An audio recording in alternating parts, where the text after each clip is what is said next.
This Monday Night Football props and NFL recap week 7 edition of the Sports Gambling Podcast is brought to you by Underdog Fantasy. Underdog has just added Pick'em Scorchers, where you can win 100x. Plus, every Sunday they're giving away $100,000. Use promo code SGPN at Underdog Fantasy for a 100% deposit bonus up to $500. We're also brought to you by Hall of Fame Bets, the sports betting research platform for parlays, player props, and game lines. Download the Hall of Fame Bets app or visit HOFBets.com. Use code SGPN to get 50% off your first month and start making smarter bets today.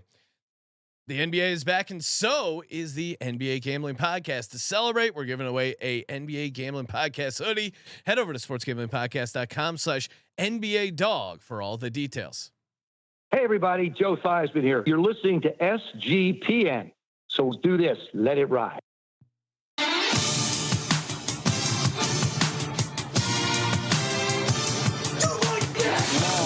Cox. He's one of those guys who will get penetration.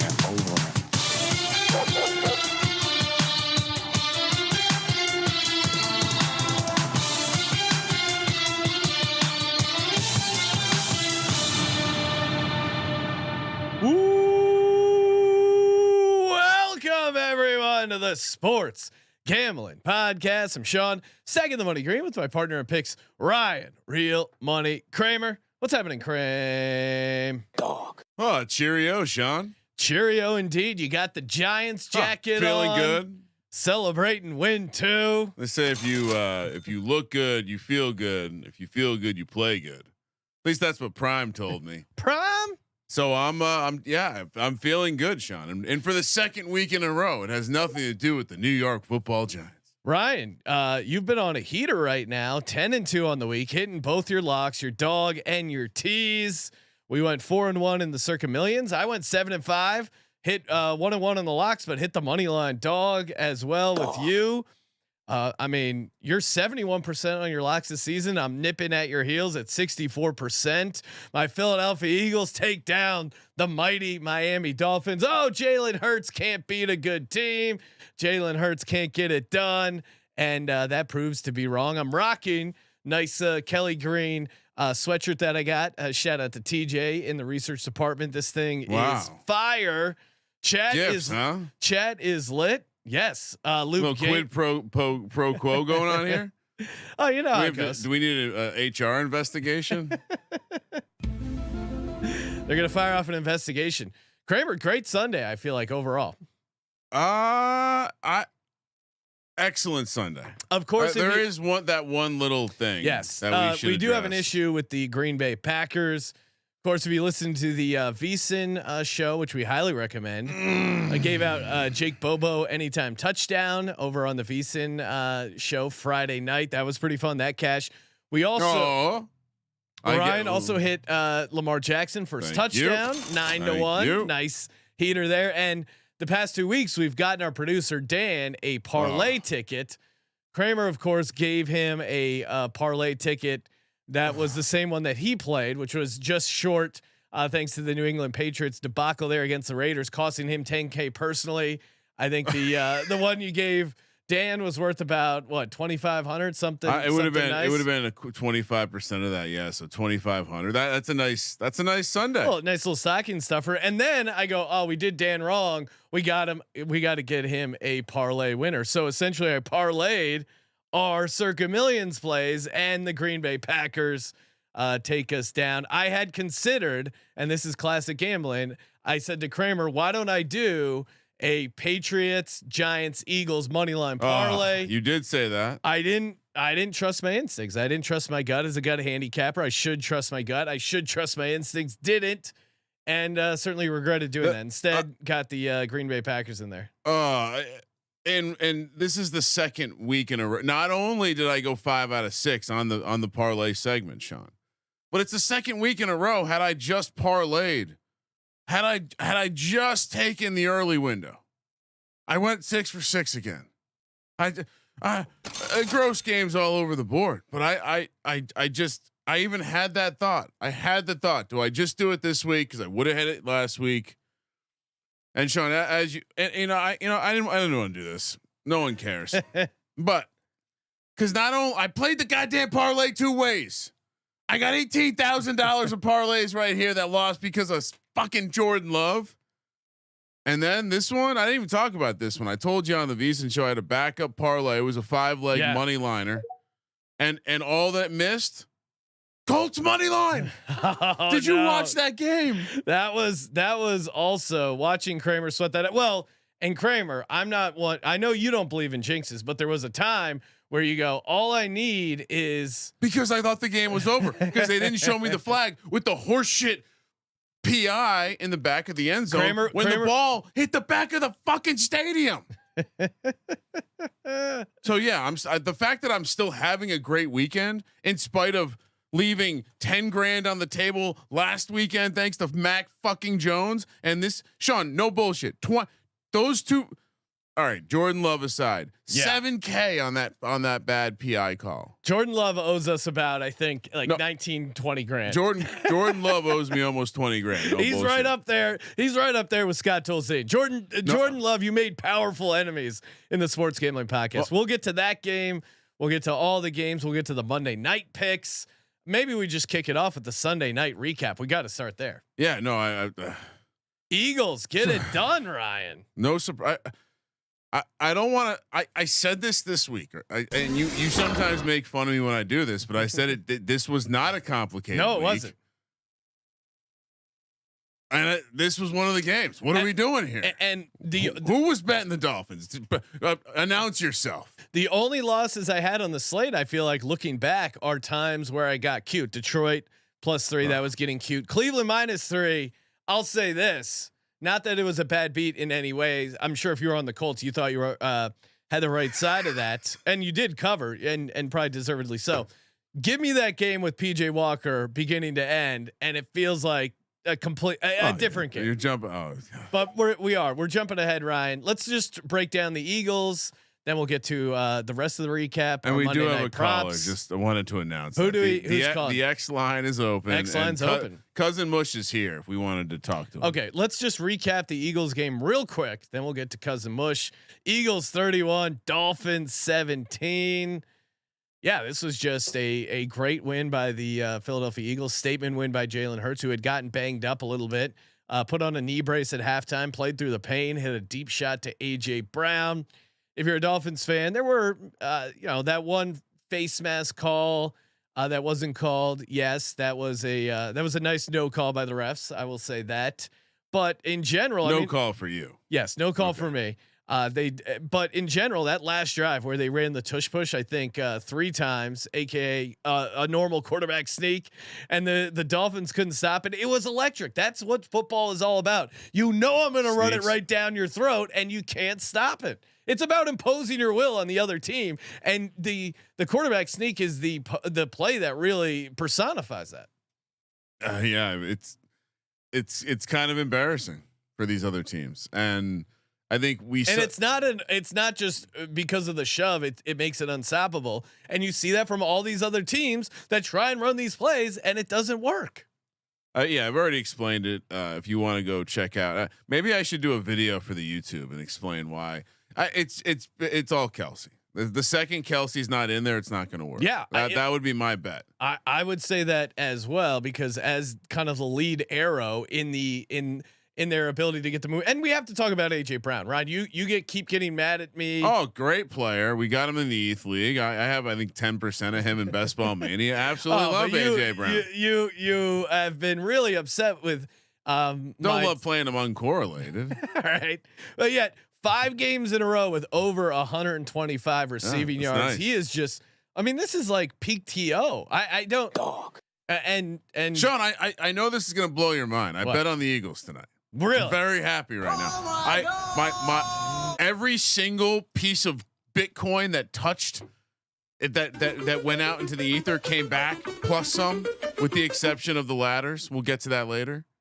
But every side I bet this week, Sean, Packers in the parlay. Every side that this doesn't count. This 26 grand right here doesn't count. But every side I bet hit. Every money line I bet hit.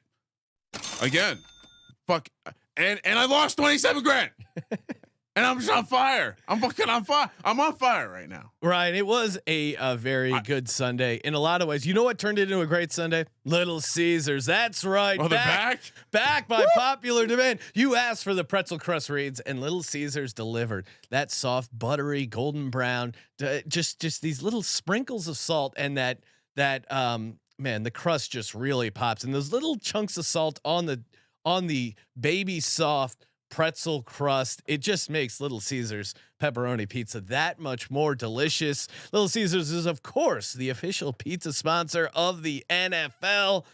It doesn't really feel like an NFL Sunday unless we got the Little Caesars there, because pizza and football, it really is the perfect pairing. You can order online during their pizza pregame 1 hour before and 3 hours after the NFL kicks off, plus all day Sunday. So if football is going on, you get a hankering for Little C's, you got to hit them up. What are you waiting for? Crazy bread.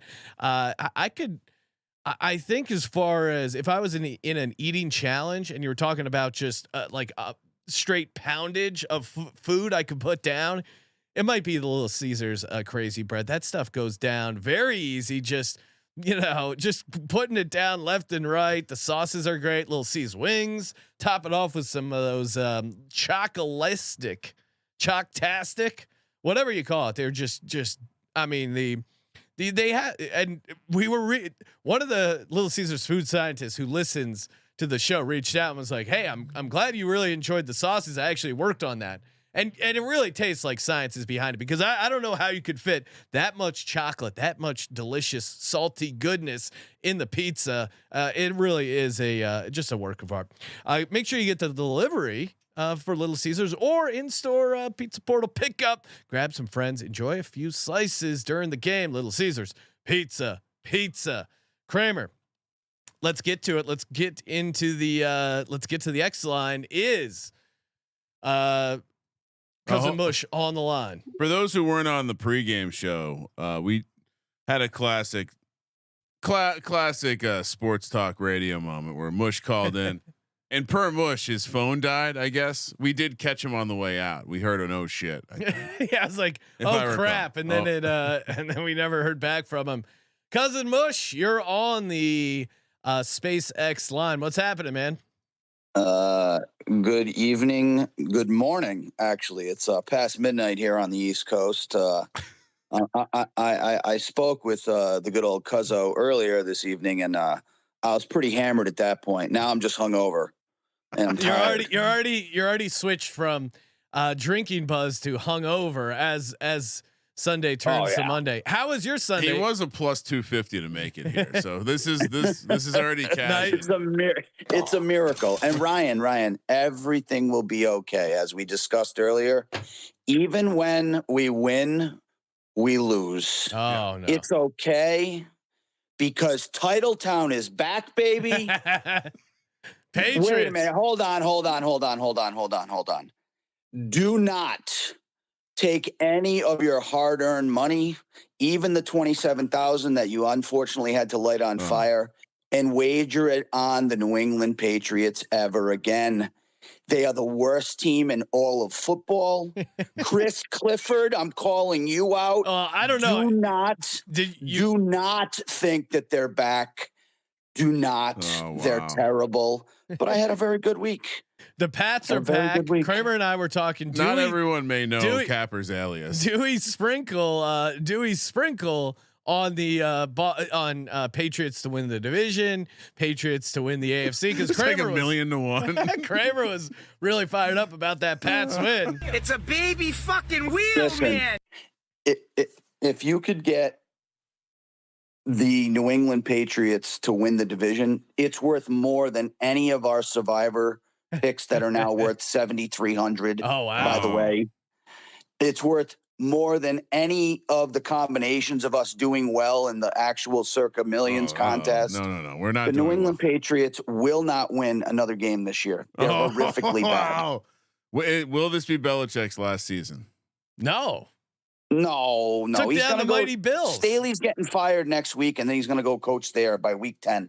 Well, that's a great retirement destination. I like that. It is San Diego. It's beautiful there. They're only 3 games back in the division.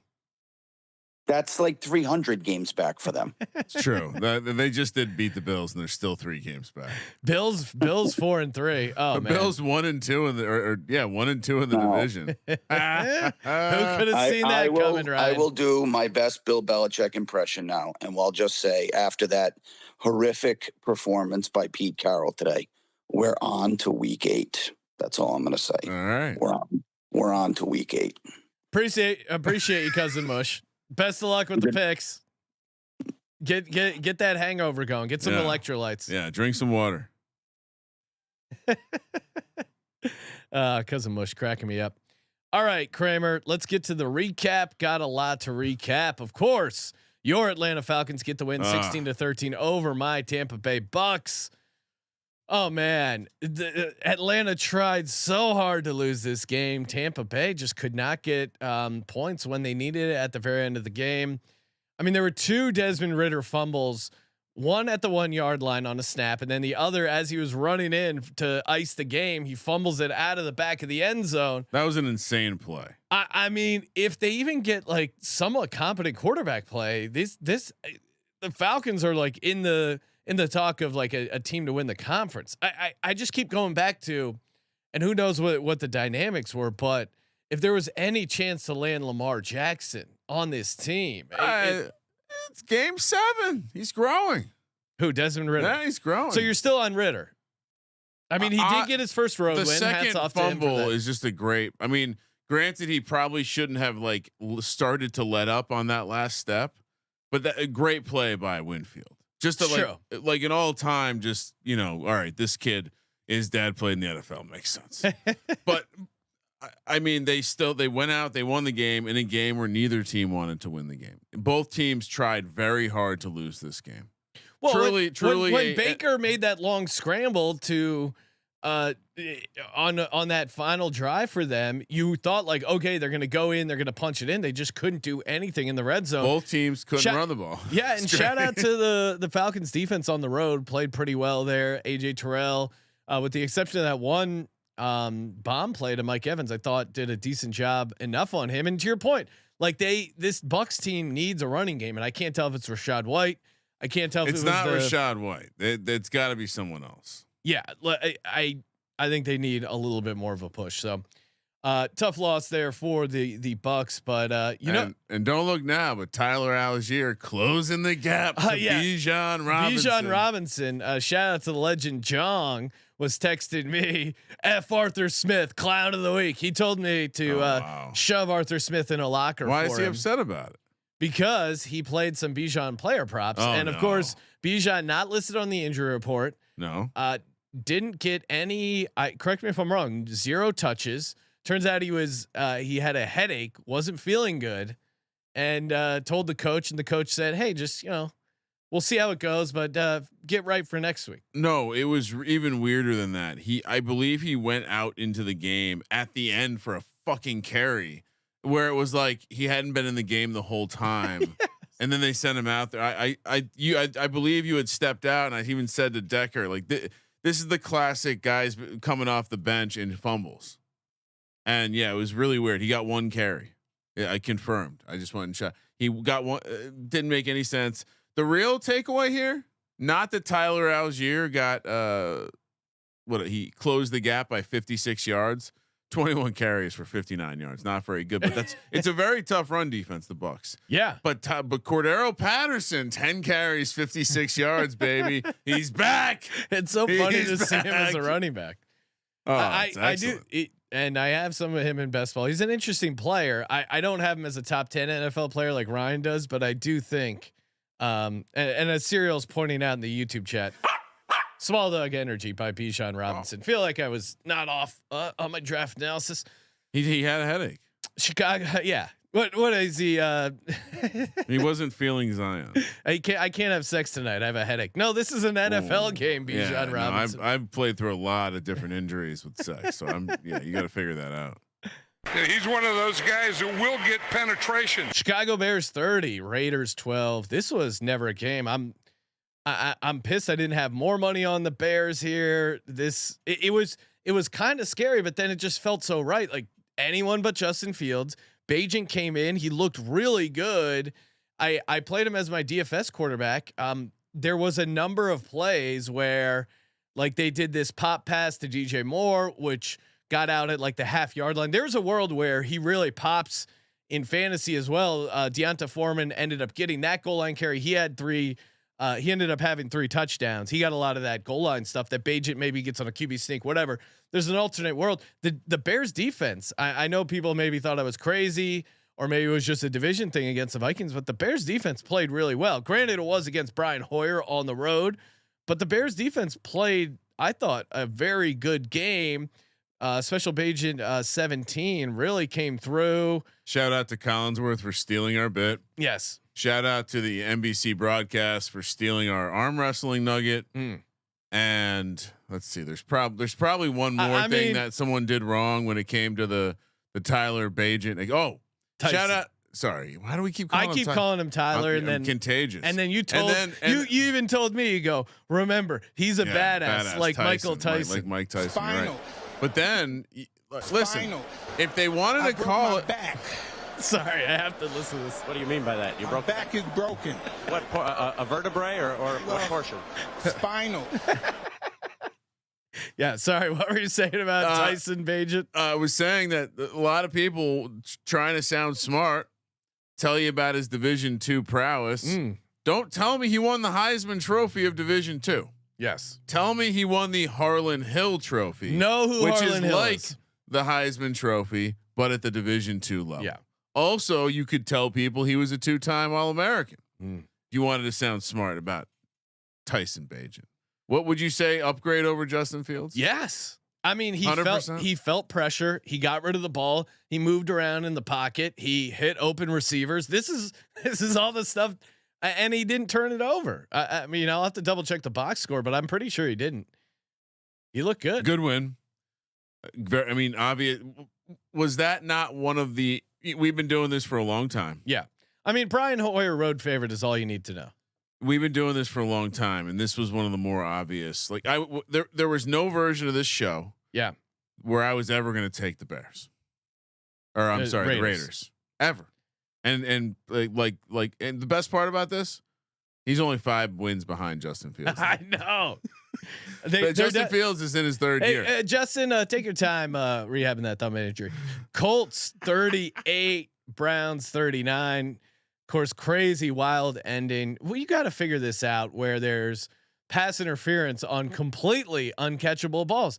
I mean, I had Cleveland -3, so I was kind of rooting for them to get the touchdown and get the cover. But then that Kramer, was one Kramer of the worst pass interference calls I've had ever this huge seen parlay, and I didn't actually bet this game, so I wasn't really going too hard with it. But even I thought, like, if it sails over the guy's head in the end zone, how is that a catchable ball? It's just not. Falcons, Bears, Colts, Giants, and Steelers all on the money line. A true muck it up parlay ruined because the refs thought they should throw a pass interference. First of all, it's a soft pass interference call. Let's start there. It's barely pass interference if the ball is catchable, but the ball lands at the base of the padding, 10 yards behind the end zone. Impossible to catch. It almost got into the stand. Impossible to catch. Yeah, these judgment calls. We should just, if they're not going to ever call it, just eliminate the ball has to be catchable aspect of pass interference. Just eliminate it, because guys like Ryan and I who grew up on pass interference, and it had happened like a decent amount of time where they would throw the flag and then they would confer and go, oh, there was no way he was catching that, pick it up and move on. But then, of course, the illegal contact rule came into play. The nitpicky defensive holding, and they would end up calling those instead. But they called pass interference. It was not pass interference. I like my pass interference in a glass bottle with a metal cap that isn't twist off, classic style. Yeah, I don't know what. Well, and this game too was crazy because I thought the Browns defense would show up, and in a way, it did. Right, like Myles Garrett single-handedly just kind of wrecked the game. Had a defensive touchdown, blocked a field goal by leaping over the line and not touching anyone, which is an incredible feat. But then they also let up 38 points, so not a great game, but just kind of a wacky game. If you're on the Browns win total, this was a nice result for you. And then huge win. Deshaun Watson started, got knocked out of the game, got cleared from a concussion, and then they still didn't bring him back. So more questions than answers. Thoughts and prayers. Thoughts and prayers. Thoughts and prayers to him and his family. Also, Sean, we did have some weird shit when we were younger. The force out rule. You could just like never come close to landing in bounds, but the ref could decide that you were forced out. Yes. So it counts as a catch. Very weird. That would imagine if that was happening today. So they have gotten, the commissioner's done some good things, including getting paid. Ryan, you nailed the Ravens 38-6. They just destroyed the Lions. And we got a caller. I figured I'd wait for the Lions to bring them on. Okay. Oh, and are we joined by Lions super fan? Yeah. Easy. Can't wait to talk to him about the game. You know, hey, what's up, Easy? Takes a big man to call in after that loss. How you feeling? How you feeling about your Lions? I mean, we got wrecked. You know, it reminds me of the last 2 decades of watching them play. Oh no. But honestly, relapse. I think I kind of agree with what Dan Campbell said after the game. You know, it's something that we needed. You know, I mean, we looked horrible. I mean, it's like the entire first half, Jared Goff couldn't throw a spiral. I don't know what was going on with that. Small hands outside in the wind. Well, yeah, but I think this is going to be one of those games where Dan Campbell can say, all right, let's get back to our roots. Let's stop fucking up and it'll actually improve. Plus we have 2 games left this season against decent teams and everybody else is pretty much garbage. So I still like the season. I mean, I think we'll have 5-6 losses at most this season. This is just one of those that was pretty much a gimme, and I was too much of a fan to see that. He's just like humming a 12-5 season. Like, yeah, we're still gonna be 12-5 probably. Yeah, you know, we're good. We're good. You know, well, I'm kicking myself because all my notes were like Lions. This is a bad spot for them. Kind of a scheduled loss. I don't know what got me off of it. I just don't trust this Ravens team. Still don't. You were sitting next to someone with a near perfect handicap on the Ravens for the past couple weeks, and you just can't help yourself Ryan but disagree with me. I've been so right about the Ravens the last 2 weeks. You have so right. Yes, and you gotta be clear, but just like I have ever since I came into this damn office on this show a week and a half ago, and I said, Sean, I'm clear. I've been firing. Ryan's got his statons all cleared out. I'm 21-6 over the last 2 weeks. It is. I mean, we can talk. Pew, pew, pew. We can talk season record. I'm still. No. I was specifically telling a story about in. When I said I was going to be clear, and then I became clear, and that part of being clear was the sick ass Ravens handicap that you just couldn't help but disagree with. And Easy got caught up in the shuffle. Sorry, yeah, Easy. I will say though, from the pregame when I was on that 2 touchdown parlay. Oh my God! So I mean, you were like close and not close at the same time. Yeah, it didn't hit, but if you round robined it, Kareem Hunt and Mark Andrews both got 2, which was 259 to 1. Oh, did you round robin it? Yeah. Oh, see, he's not that sad about his Lions. No, it definitely made up for it. Plus, I hit Dallas Goedert first touchdown in the Sunday. Let's go, Easy. So that's really why Easy called in. It wasn't to bemoan his Lions loss. He had his crowbar in the sweet cash. Congrats, nice Easy. Job. And appreciate it. We're not out on the Lions. We'll see week by week. Yeah, I'm telling y'all, 12-5. All right, let's go. New England Patriots 29, Buffalo Bills 25. We were all over the Pats to cover. I'm pissed I didn't make them my dog, Ryan, because they were getting vibes that they were going to pull this game off.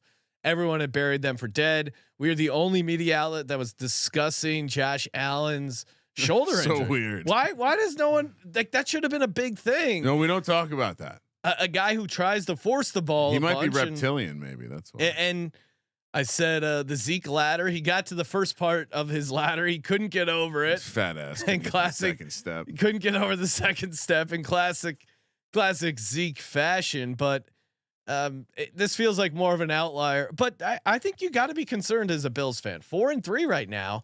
1-2 in the division. This is a bad loss. Yes, because this isn't just a loss to the Patriots on the road. This is a loss against a bad Patriots team. Very bad. This Patriots team has not looked very good against anyone. I know they had a tough schedule, but and if you look at the Bills, should have lost the Giants. Like what are we talking about if they drop the Giants game and then drop the they'd be 3-4. I mean, my spicy take that they wouldn't win the division.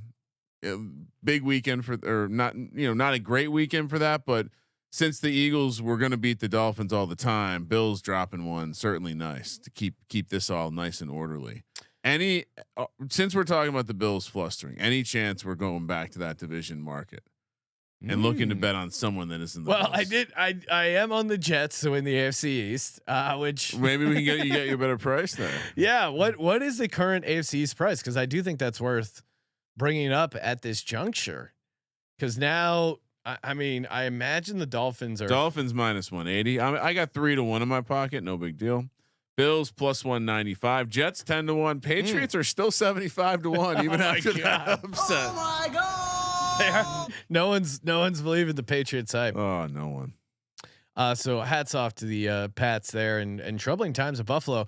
Great win for us in the Circa Millions, Ryan, because everyone was Seattle was the number one play by far and away. What was it, 60%?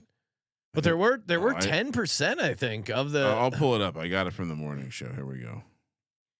I'm pretty sure it was a decent chunk. Yeah. So pulling it up on the screen, 60% on the Seahawks. They moved on there. Bills though 10%. Bucks were the third place, 5.6%. Rams 5%. Wow. Oh, and the Browns should be out. I shouldn't have been rooting for them. And Raiders out. I mean, Raiders 2.5%. Holy crap. Pretty wild. Commanders. All right. There were 12 entries, so that's 0.7%. Packers. Yeah, the Broncos still should be out. If you won and you deserve to lose, what are you doing there? They put it out. I think there's 1,200 some odd people remaining. Well, and Ryan, what was the amount? Because there's still some people sitting on no pick. No, some people have 49ers. 45, 47 people have the 49ers. Okay, let's go Vikings. Let's go Vikes. Giants 14, Washington 7. Oh, we got another caller. Who's the caller? Do we want to? It's a Giant. He's a Giants fan. Hosts a bunch of podcasts on the network. Moonoff? Is that you? Moonoff? Yep, there he is. Yeah, Terrell. I assume you're calling about the Giants. If not, I made you wait for a while. Oh, maybe he fell asleep. Joining us on the line from the NBA Gambling Podcast, Mr. Terrell Furman. Terrell. All right, we'll come back to Terrell. Maybe he'll figure out his SpaceX connection. What's your take on this Giants win? It has to be Tyrod moving forward, right? Are we moving past Daniel Jones? I mean, the takeaway is that the defense, the positive things you're seeing in the defense in the previous two games against the Dolphins and the Bills were not fraudulent. You also are now believing that something clicked with this horrible ragtag bunch of offensive linemen because they were missing their three best guys probably. Are they their best? And their guys, right tackle's banged up. Perhaps Evan Neal. I got to watch the film. Maybe he's starting to. Ever since he made that horrible comment about the great heroes that flip hot dogs and hamburgers. Maybe he's actually gotten his game focused. Smearing the great concession workers of our nation. I mean, look, the real answer here, if this wasn't the Giants, at one, is the team better with Tyrod than Daniel? Yes, 100%. And I'm honestly not saying that as a troll. I think he is a veteran presence. I think he takes what they give him. I think he's easier to come up with a conservative game plan, which this team needs. And whatever they were trying to do with Daniel Jones and take it to the next level. I think what he did that was different was he was more aggressive. Not that he was more conservative. Okay. He was throwing the ball down the field. Jalen Hyatt's had some of his nicest plays going down the field. His skittishness is good. He doesn't. He sits. He gets out quick. And Terrell finally. I heard Terrell. He gets out quick, and I think right now with the way they're blocking, it's probably a good thing, and maybe even the difference in the situations. Darren Waller looks a little bit more electric. Having Barkley back is huge. But whatever happened, and it sounds like Andrew Thomas and JMS are going to be back next week. But whatever happened with the offensive line, they looked like they were operating an actual offense against the defense that isn't a bunch of they're not on the back end. They're not very good, but in the front seven, they have a good front seven, and so they were being tested. They passed the test mostly. And Kayvon Thibodeau should have had a walk-in defensive touchdown. Oh my! Saquon Barkley fumbled in a moment where they were about to clinch the game by going up either 10 or 14 points. Yep. So the game should not have been this close. I'm feeling good. That's why I got the I feel sexy jacket on, and I'd love to hear what Terrell's opinion is. Yeah, man. I mean, this was never in doubt. We've had some terrible teams. It was a little in doubt. No, it was actually never in doubt because it's the Commanders, and we've beaten 3 iterations of this team over the past 10 years consistently. It was never in doubt that this win was going to happen. We were just curious on how was the win going to happen. Was it going to be some random foolishness, or was it going to be this defense actually showing that they have stepped up? And so I'm extremely proud of the defense of where they're coming, how they're going. But, oh, man, I mean, Tyrod was actually throwing the ball. Like, Daniel Jones, it's just like he's afraid to make a mistake. And that's what the issue is. Normally, when he was playing well, he didn't care if he made the mistake. And 9 times out of 10, he made the better play when he was playing well. But now that he's in his own head, he's afraid to make a mistake. And that was the great thing about Eli. Eli didn't care. He was just throwing the ball up and down the field and winning games. And so it's like, oh, man, I just don't. We need Tyrod. He's a 757 guy. That's clearly what it's true. Is. T-Mobile. Ty God. He was an Elite 11 guy.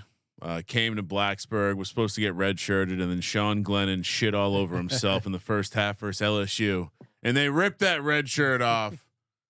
Look, here's my prediction: Daniel Jones first came back. He's either going to be amazing or horrible dog shit, and there's not going to be. I have a lean on what that outcome might be. Well, and yeah. Why would they let him back? What do you mean? Because they paid him. I mean, you've had 2. You almost beat the Bills. You beat the Commanders. I got to stop you so people don't really see how much you don't. I mean, the reason why is because the offensive line before this game had not blocked. Okay. Period. So when are they going to decide Daniel Jones is he walking again? Where is he at with the neck injury? Oh yeah, that's a good question. I know more about the offense. The offensive line should look really healthy next week. So if it's not Daniel Jones, we're going to see a much better version of Tyrod. With a lot more time. Terrell's a sane man. Terrell, do you want Daniel Jones taking any more snaps for this team? Be real. That's a no, Tyrod. You're crazy. At this point, I don't think it matters. I think that our fate is set with the defense. Like, our fate is set with the defense. If the defense plays well, I really don't care whether it's Tyrod or whether it's Daniel Jones. I think we'll win football games. If the defense doesn't play well, I don't think we're going to win football games. And when you look at the rest of the schedule, I mean, the only people with the winning record are the Eagles twice and the Cowboys. We should be good, but the defense has to play well. I'd happily double down on my Best Ball Mania ownership right now. And if Underdog didn't cancel my 150th team, I would have the most Daniel Jones teams in Best Ball Mania at 69. Unfortunately, maybe you can name your when they send you the cactus. Maybe you can name it Mr. Jones. Unfortunately, I do not, and I am tied with some other chump. I'm not the standalone highest ownership of Dan Jones in Best Ball Mania. Is that a real number? Hey, Terrell, thank you for calling in. Make sure to check out Terrell NBA Gambling Podcast. Back in it. Daily picks pods. You know how they do it. Start next week. Let's go. Let it ride. This week. It's already Sunday. It's already Monday when most of the people are listening to this. Kramer. We got the Seattle Seahawks. You didn't mention the most important thing. Sure. Giants are only a game and a half back of the wild card. Oh, okay. Yep. You sound like Decker when he starts rooting against random AFC teams and AFC versus NFC. I root for every NFC team against every AFC team. Yeah, obviously, like, Decker, it's week 4. Why are you worried about wild cards, Stan? He's worrying about those tiebreakers. He goes home and updates his cork board. It's going to be sad when we talk about that game. Seattle Seahawks 20, Arizona Cardinals 10. Those frisky Cardinals. It really, and shout out to Kenneth Walker for accidentally running out of bounds there on those last few plays. I really think that was a big difference maker as far as huge Carroll having enough time to kick the field goal and it making sense. Never a doubt. This was just. Yeah, I mean, and it probably should have been a blowout, but Seattle had some stupid turnovers, muff punts like that. The JSN ladder got off to an amazing start in the first half, had 4 of them, and then even a couple more targets, and then just completely blanked in the second half. Didn't make any sense. I mean, they shared the nugget on the broadcast, but the Cardinals are 5th in the NFL in minutes led, time led in the first half. They're 1-6. Let that sink in your head. They are only behind 4 other teams in the amount of time they've led in the first half of football games. They've only won one of those games. That's insane. The other teams are all like basically the Eagles, 49ers, all the top teams in the league. They've gone 1-6. It's a miraculous stat, and if it keeps happening, I would say they fought harder in this one. The cover, cover was in doubt for a lot. I haven't looked at the box score yet. I'm going to guess the box score says we were unlucky, unlucky to not cover by more. Well, but I mean, once again, turnovers were the story. It's like they get the yards, they have the turnovers. Same thing last week. I mean, the Cardinals didn't turn the ball over. This is pretty crazy because they won the turnover battle by 3 and still failed to cover a 7.5 point spread. So in some ways that highlights how bad they really were. Yeah. I mean, Geno had a couple like really the interception he threw at the 1 yard line going in for a touchdown was a really bad throw by Geno. So I think my big picture take on the Seahawks of like, hey, let's pump the brakes on winning the NFC and some of this other stuff that people are throwing out. They'll be good. They'll hang around. I still think Pete Carroll's a good coach, and good skill players around them. But yeah, I don't think this is like this isn't a great Seattle team. No, but they're like frisky wild card weekend, and then they get their ass kicked divisional weekend. Also, we mentioned it when we picked it that Arizona historically in this division matchup has popped their head up, and the road team has won some games maybe they shouldn't have. So probably some of what we saw there. Rams flowchart game. Rams 24. Rams 17. Steelers 24. Got the cash. We both made that our dog play of the week. This was a kind of an ugly game in the first half. Rams got out to a 9-3 halftime lead and then came back with they had dropped TJ Watt in coverage and he picked off Matt Stafford, almost ran it back for a touchdown, and that seemingly kind of was the switch that got flipped. I did think, and if people missed it, there were some in the third and fourth quarter. There were some like high level throws that Kenny Pickett made. Some of those throws that we saw on his run last year, where people were projecting, hey, the Steelers seems going to be really good because if Kenny Pickett makes a little bit of a step up and this defense continues to be elite, they could really do something. And Tomlin's a good coach, et cetera, et cetera. I mean, I was very high on the Steelers. You've been high on the Steelers as well. And I guess we saw why we were high on them. They're 4-2 now. This was a nice road win against a decent Rams team. I think the Rams team is very flawed, and I think I'm getting a good handle on when to take them and when not to. But they still, I mean, Puka had some amazing catches in this game. He went off. They just didn't have their own building. The Steelers fans overtook that building. Yeah, it mattered. I think the Steelers weren't very. I don't think Kenny Pickett did anything he's making the same throws that he makes to Pickett every week. Kupp had a dud of a game, only 2 for 29. Got rid of him. And meanwhile, Puka 8 for 154. And I feel like we talked about this. All these shows blend together, but it might have been on the prop show of going over on going under on Stafford passing yards, which I think was CJ's one of his plays. It was like 260. Yeah, he went under with 231, and which is crazy considering Puka had 154. Yeah. Like if you say, hey, one of the receivers is going to go for 154. Yeah. And you're still going to hit the under. We were talking about doing reverse correlation on Kupp over, Stafford under, and paying off a nice price. And it turned out over Puka, Stafford under was the way to go. But Steelers Puka and Tutu hit in DFS. Yeah. And Cooper didn't. And I wouldn't say that the Steelers made me feel like Kenny Pickett made me feel better. I think this was just a good matchup. George Pickens did well to get open and did what he did, but it's Deontay Johnson.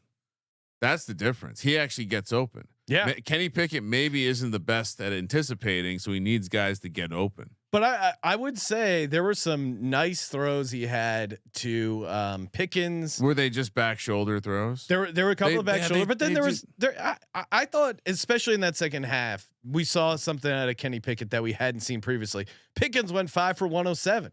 So and you're right, maybe Deontay Johnson, who went 5 for 79, opened things up for him. They also clearly knew something about that Witherspoon guy. I think Tomlin keeps a black book. And they just kept picking on him. So I, as a Steelers guy, we picked him almost every week this year. I'll take the win. Yeah. But all I'm saying is, I think the takeaway for me, Deontay Johnson, very meaningful to this offense. Yeah. Did open things up there. They look completely different with him out there. Green Bay Packers 17, Denver Broncos 19. Who? The loser Packers? The Luke Musgrave ladder got, no one was spotting the ladder when Luke Musgrave, they threw the guy out of the game, took a shot to the head, didn't come back in. We shouldn't joke about people falling off ladders and hitting their head and getting in the concussion protocol. Oh man. I mean, fortunate, I guess, in some ways when they went up 17-60, because Jordan Love just whipped that ball right at the receiver. It's like, dude, you're 3 yards away, put a little touch on it, went off his hands, went in the other receiver's hand. So fortunate there. I mean, and Broncos for their part did everything they could to fuck this game up. I'm just so out on Jordan Love. He is, I would say he's almost more frustrating to watch than Justin Fields in some ways. Justin Fields is frustrating because you've seen these like crazy electric athletic plays and a couple like high level throws down the field where you're like, holy shit, that is a great ball he threw. Like he physically can throw the football very well. And Jordan Love, same way. He drops back, shit ton of time, looks really tall in the pocket, has like a clean pocket, steps up to throw, and like before you can see where the ball's going, you're like, oh man, that's got to be a dart for 35 yards, and then it's just nowhere close. I don't know mechanics well enough. Like his mechanics look sound, but just every time it just ends up nowhere where it should be. He's so late on everything. I get essentially he's a rookie, and this is I would say this is the reason you don't let these guys sit, right? Because he has no game experience. You got to figure out whether this guy sucks or not 3 years ago instead of now. I understand the weird dynamic, and they shouldn't have been playing him over Aaron Rodgers, but that's why I don't fucking draft this guy. I mean, if they didn't waste all this time, money, and energy on Jordan Love, and they just drafted CJ Stroud this year or something like that, one of these other rookies, Tyson Bagent, who looked noticeably better than Jordan Love has looked. They're an old school organization. I know, but I mean, to me, this is I'm moving the Packers to like they're in the Broncos territory right now. And they should never. We're not like that. You cannot lay points on the road with them. There'll be an interesting spot. No, I mean I was stupid for taking it non-conference road favorite. But the Broncos were trying so hard to lose that game. We needed a league average quarterback performance from Jordan Love gets that done. Average. So the craziest part about this game, Sean, that last play, I don't know how close you were dialed into this. The last play of the game, So they where he basically threw it up into double coverage. No, when they're killing the clock. Is that what you're talking about? They're killing the clock. There's like 6 or 7 seconds left, and Russell Wilson. They take the snap from somewhere that would be if just mention real quick. So it was fourth down. Because Packers. I think 6 seconds left. Packers. Jordan Love threw a deep interception. Broncos had it on their own like 20 or something, and they kneeled it out, and then it was fourth down with 6 seconds. So you could either punt it or this play where they run around in the backfield and then chuck it up and time expires. Yeah. So if that ball lands like basically if there's a half second longer on the clock, so close, and there was pressure on Russell Wilson's blind side. I'm watching it because when I lose a bet, I put it in the shredder. When I shred the paper ticket. And I was about to shred it, and I go, I got to watch this play because, God damn it, he was so close. He was very close to getting sacked on that play, and also very close to throwing it like a second early and giving them a chance to win that game. Yeah, if that ball lands a half second earlier, or the clock start, whatever, they get a field goal. Yeah, and Sean Payton, once again, looks like he's not the man. I would say he's not the man.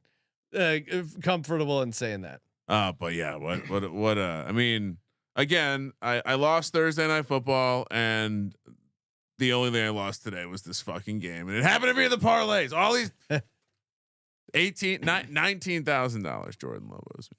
Terrell in the chat pointing out, smash that like button, hit subscribe. We got 108 live listeners over on YouTube. Smash that subscribe button. Ryan, I haven't even looked at our second chance survivor.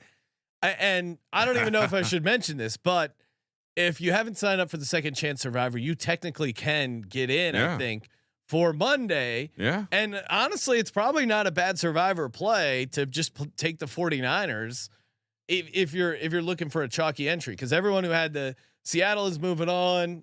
I don't know what the breakdown of our second chance survivor is. I'm pulling it up right now. See if I can find it. I doubt they'll have a list. Maybe we can find out how many people got kicked out. Is saying sunglasses Kramer is my favorite Kramer. Loving the jacket tonight. This guy loves you, Ryan. Well, I'm a charismatic fella. Devin saying signed up and didn't get a reply email. Devin, the link is there. If you go in the app now, you can hit the link, get in. I personally emailed everyone this morning. Yes, Ryan personally emailed everyone. Check your spam. But we do everything we can to get you guys in. Sometimes you got to go a little extra for. Well, if you have any issues signing up, 433 people are still alive. Oh, okay. I think that. I mean, there must have been a decent amount of people on the Bills. Yeah, based on the numbers I was looking at earlier, this is probably at least 35%. So get in. You have your second chance. Juiced in Wales saying, "I got my email," and Ryan Hasty also saying, "You look great too, Sean." Thank you. People arguing, so much anger. Why don't we all just focus on the fact that Jordan Love owes us money? Max saying new Australian listener, hate gridiron but like winning money and listening to you clowns. Oh, shout out to Australia, greatest country besides us. Close talking second. Shit about football. Oh well, he's Ryan. What's he like, footy? Hey, it's like lacrosse and they forgot their sticks. Root for Jordan Mailata, a rugby legend and left tackle for the Philadelphia They don't Eagles. even let him carry the ball anymore. Yeah, making bacon's from New Zealand. He's converted. He's there. He's probably making some he's literally making the sausage while listening to the show. Yeah. Legend making it's up there with the Pooh River. Yeah. What? All right. What are we done? I already brought up the 19 grand that Jordan Love owes me. We are done the recap portion, right? We're going to move over to our Monday night props. And before we get to that, shout out to Underdog Fantasy. Have you signed up for Underdog Fantasy yet? What are you waiting for? Pick'em is so much fun. Also, NBA Pick'em is back. We're running a contest to get you guys hooked up with the an NBA Gambling Podcast hoodie. Go to sportsgamblingpodcast.com/NBA Dog. Get the details there. dog on how to enter, and 100% deposit bonus up to $500. This is a limited time. I keep asking them, hey, when is it going to end? They won't tell me. So I would suggest signing up now. The Pick'em Scorcher's so fun. I did hit one of my spicy plays, which was a Lamar Jackson fumble. That was pretty good. I think I hit a handful of them, but again, if you go 5 for 5, you can win 20x. If you go 5 for 5 with the Scorcher plays involved, the little chilies, you can get it all the way up to 100x. Shout out to Golf Gambling Podcast producer Cameron Kerr. Took home a 91-1 play. Oh my God. And you can go safe on these too. If you just want a little action for Monday night, little action for Thursday night, just go 2 for 2. Nice little plus odd hit there. 3 for 3. You're going 6-1. I hit my Monday night football underdog pick'em last week. A nice little plus 600 cash. So underdog fantasy promo code SGPN. Yeah, maybe you can hang out with someone and show them how to play the buy insurance versions where you go 2 for 3 and you get a little less. Yeah, it's like a round robin. Sean, I'd like to personally thank Russell Wilson, Jackson Smith and Jigba, Deontay Johnson, and Geno Smith. Really came through for me this week. Underdog balance reflects that. Woo-hoo. Thank you. Thank you for your support. All right. You want me to start? Yes, let's go. I'm going to start with a kicking prop because I'm hot right now and you can kiss my ass. Jake Moody over 1.5 field goals made. I fully expect this team to drive the ball at minimum. Now it's the bending and not breaking part that I'm going to count on Flores to do, maybe create some havoc, some turnovers, but Moody's going to be kicking some field goals. 1.5 field goals over. Let's go. It's in the dome, the spaceship. They're going to be moving the ball. And without McCaffrey fully healthy, I think that, Brock Purdy under 1.5 touchdowns, Ryan. Going under 1.5 touchdowns. 2 out of the last 3 games, he's gone under this number. Now, these are passing touchdowns. I should clarify for the good folks. Did you know that he is often invited over to hang with the offensive line, but he turns them down because he says, quote, I have to study. This fucking nerd. I just, to me, it's one of those things. Like I think, yeah, would I be shocked 49ers get the win or they put up some points? No, not at all. But I do think, I don't know. I just think their passing game got exposed a little bit. No Debo, I think could hurt them. And under 1.5 touchdowns is actually a safer bet than you might think. He's only, again, 2-1 to this number. When he hits on these passing touchdowns, he goes nuts. But we keep seeing these Monday night games be a little more sloppy than most people think. So I'm going under 1.5 passing touchdowns. I think the back-to-back road spots could be troublesome. I'll stay Brock Purdy. Give me the over on the interceptions. I think you have, we popped the cherry last week, and wait, you're taking Brock Purdy over interceptions. Okay, yeah, over half interception, and also Trent Williams is banged up. Yeah, and so. And guess I can what, see Sean? like a fairly conservative, hey, let's just go into Minnesota, let's get this win and not turn it over, because that's really where things got sideways last week. Going into the week, did Watt get any sacks? Watt and Donnell Hunter were tied at 8 for the sack leaders in the NFL. So if they can get a little pressure, we saw what happens. Purdy tends to float out of the pocket and throw it off his back foot. The point of the football is up. It flutters a little bit. There's going to be opportunities in this game to turn them over. We'll see if they can convert. I do think people are going to. I hate to feel like I'm throwing hate at Purdy. He's tailor made. When he looks bad, he's going to look bad, and the rest of the time, he's going to look really fucking good. Yeah. All right. I agree. He's a fun story, but I don't know. I just don't think this is a game where they're going to be firing Niners on all fans cylinders. Gonna be so mad. He's a fun story. Yeah, Just throwing a little nag. They come to Philly, Brock. Kirk Cousins over 0.5 interceptions. I mean, really? Yeah. Prime time, Kirk. Prime. You like that? Good luck with that. Like that? Thank you. I just can't believe that the Kirk Cousins, which we know and love, Ryan, 5-3 on the Vikings at home in prime time. Okay, small sample size. one game's also a small sample size.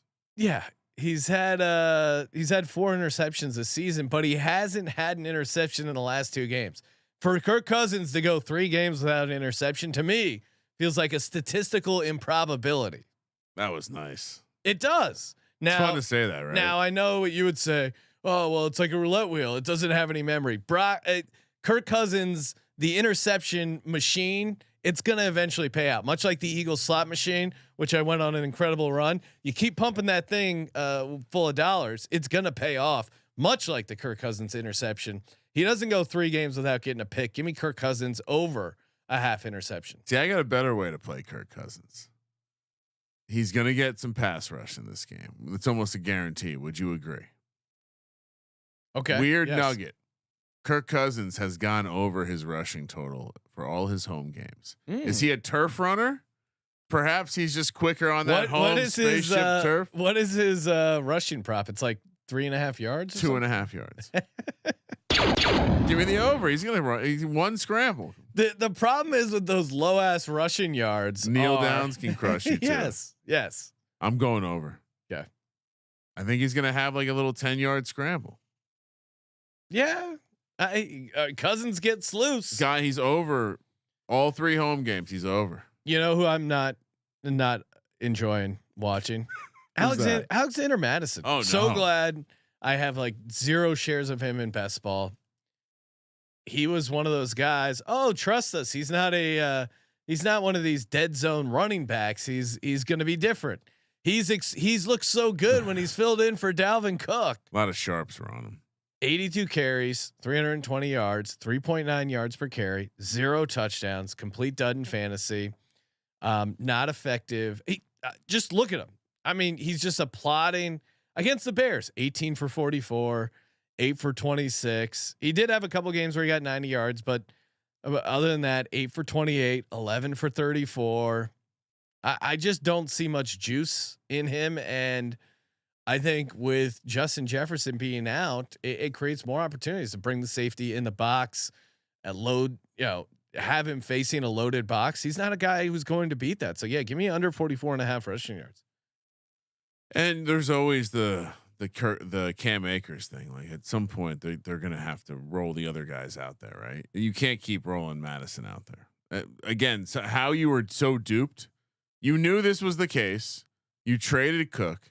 You still knew that Madison was the guy. You drafted a kid. You still knew that Madison was the guy. And then your plan was to trade for Cam Akers week 3. Ryan, great stat here. And I agree with all the points you're saying. Juiced in Wales saying the last time Kirk went 3 games without an interception, you got to go all the way back to 2021. Oh, I thought it was going to be Michigan State. So it's good that it was in the NFL. 4th round pick, Kirk Cousins. Real and small Terrell, business, homemade guy. Terrell also has this nugget. Oh wow! I don't know. We'll have to figure out a sourcing issue in the chat. It seems like great minds just think alike. Is there a copy bot? What's your last prop? That's it. Those are the 3. Okay, nice. Yeah, no, I have the Purdy, which by the way, the Purdy interception over is spicy over on Underdog. I think it's a 1.25. Kirk Cousins over 2.5 rushing yards. Jake Moody over 1.5 field goals. So I did a 0.5, a 1.5, and a 2.5. Time to kick it over to our first touchdowns and DGen's only parlay. Of course, that's brought to you by the home of the Parlay Optimizer Hall of Fame bets. If you're building a parlay without Hall of Fame bets, it's like having a car without an engine. You're like a Flintstones car. What are you doing? Rev that thing up. Drop a V8 in it, aka the Hall of Fame bets betting engine, aka their parlay optimizer. This thing is great. You can break it down by hit rates, broken down by leg, as well as an expected probability for the entire parlay. They give you a price, what the parlay true odds are, and then you can compare that. Hey, is this a good price? Am I getting shorted by the books, or should I go back to the optimizer, get that thing dialed in, sort all players by hit rate? The deep data button is so fun. If you're thinking like we were just talking about, when was the last game that Kirk Cousins had an interception? How many games has he had an interception? Hall of Fame bets can answer all of these questions and more. And the best part about it is Great price, and even better price when you use the promo code SGPN to get 50% off your first month. HOFBets.com, promo code SGPN. Start researching, start winning with Hall of Fame bets. Kramer, Before we do first touchdown, can I meant to bring this up earlier, but I did want to welcome Irvin Magic Johnson to the division. Yeah, nice little loss there. And he actually provided his own welcome message via commentary on X. Disappointing 14-7 loss for my Commanders to the New York Giants. It's hard to win in the NFL when you can only score 7 points. Good to see that sharp ownership is all around us in the division, Sean. yes. And I saw that he was hanging out with Samuel L. Jackson too. So Magic's, if you're not a follower of Magic Johnson, I highly recommend you do so on X.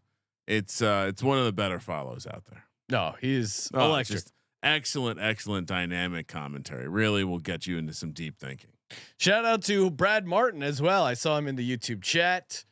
Met Brad in person. Shout out to Brad. I know he works at the Home Depot Logistics Center, correct, Ryan? Oh yeah, I feel like you're trying to flex. Like I brought up my Magic, and you're bringing up Brad, fellow celebrity.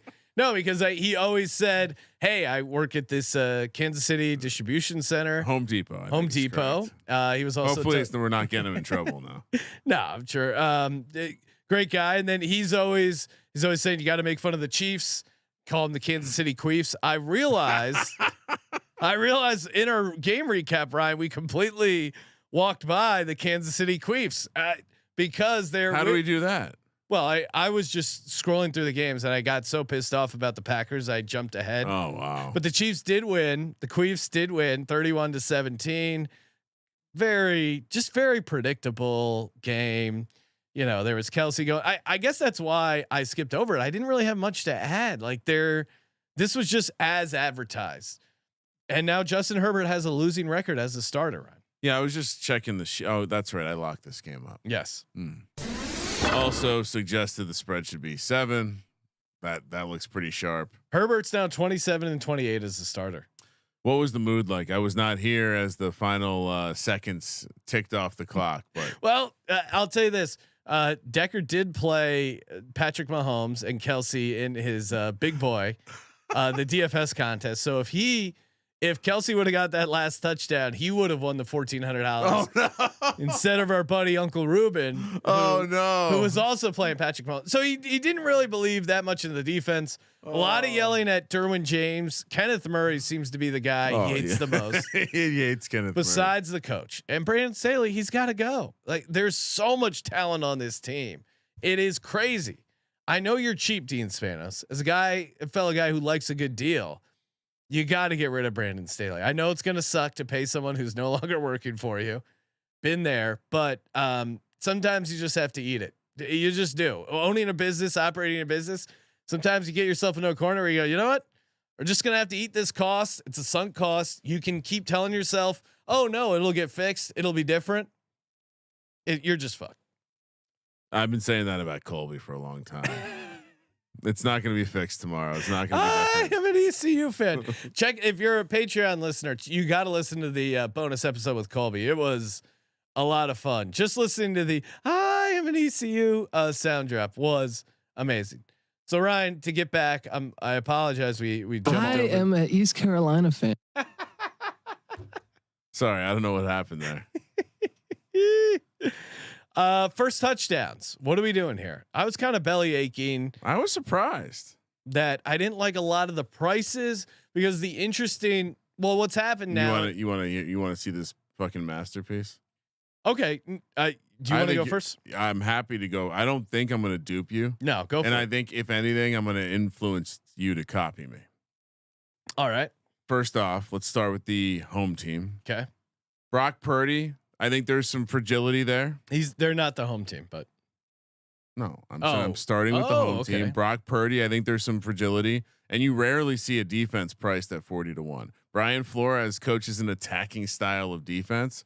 So I'm going to take a stab there. I'm also going to go all the way down the board because if you're going to play the dog, why not get a little crazy? We talked about how basically the Niners are good at defending everyone. specifically, we think they're going to take away Hawkinson, and without Jefferson, this could be bad for the receivers. If they get down there, I fully expect CJ Ham to be on the field. He's gonna be out there. He's 110 to 1. I think this is a pricing error. I don't think he'll still be 110 to 1 on Monday. Ooh. So we're gonna go fullback and defense on the home team Viking side. Then for the 49ers, I'll stay with the fullback system play. Kyle Juszczyk, McCaffrey, not 100%. Who do you want out there in the goal line situations? You want that smart back. We hear all about how smart Kyle Juszczyk is. You know what, Sean? He can play every position on offense. He can play on every.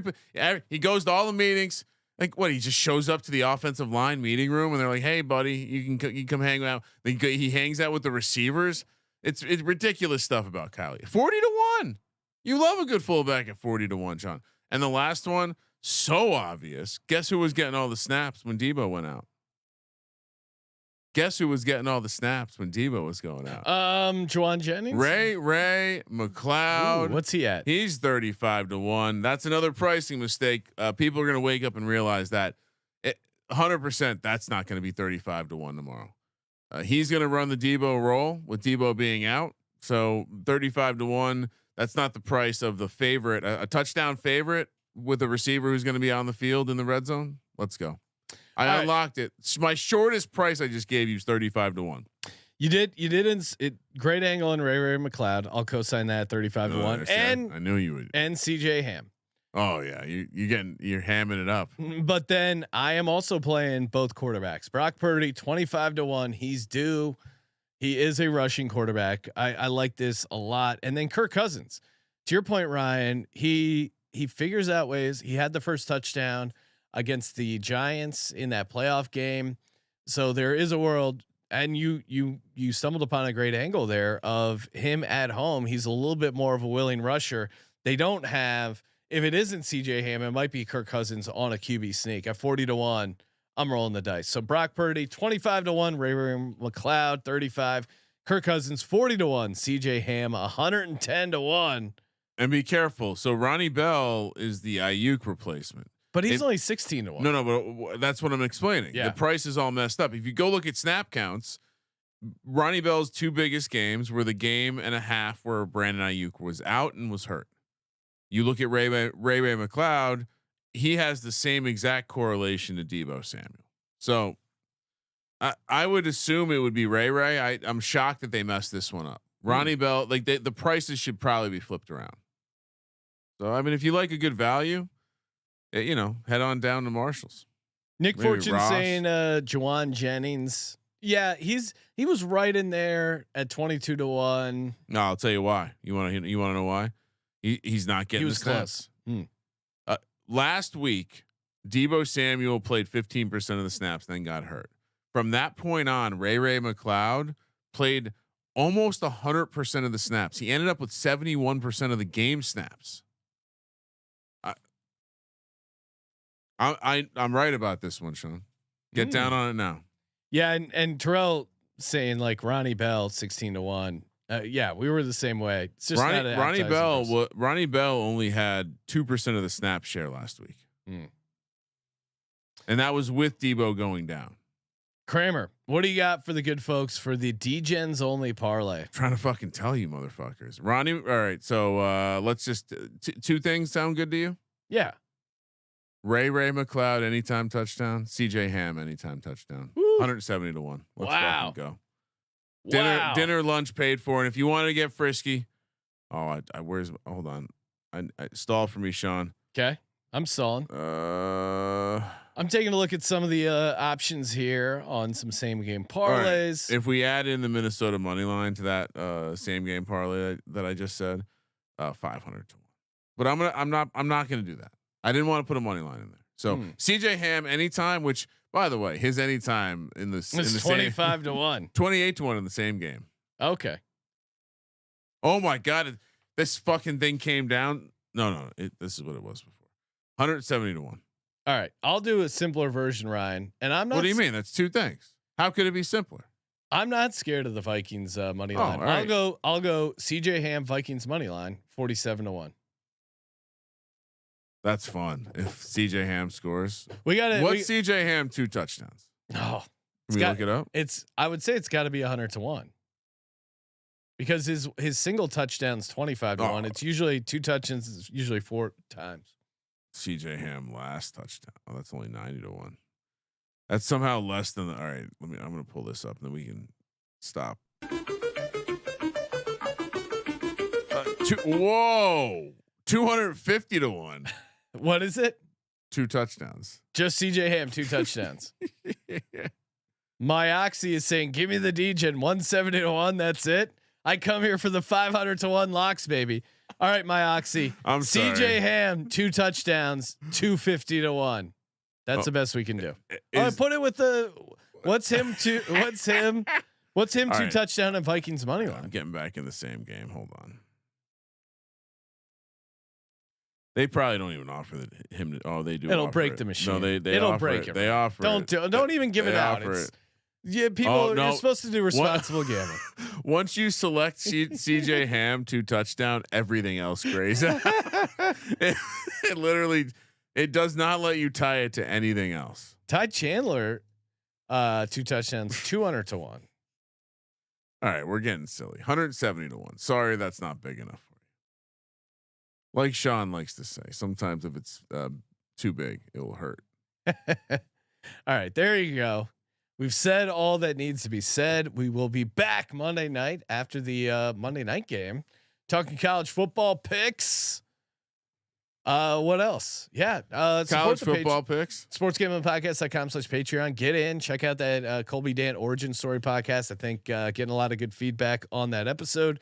You guys will enjoy that, and the weekly Patreon pick'ems. Those have been a lot of fun. Got more stuff, bonus stuff coming to the Patreon. Check that out. Thank you for participating in the Sports Gambling Podcast. For the Sports Gambling Podcast, I'm Sean, second the money green. He's Ryan. Sean, I told you the Giants do not lose to the fucking Commanders. Kramer, let it ride.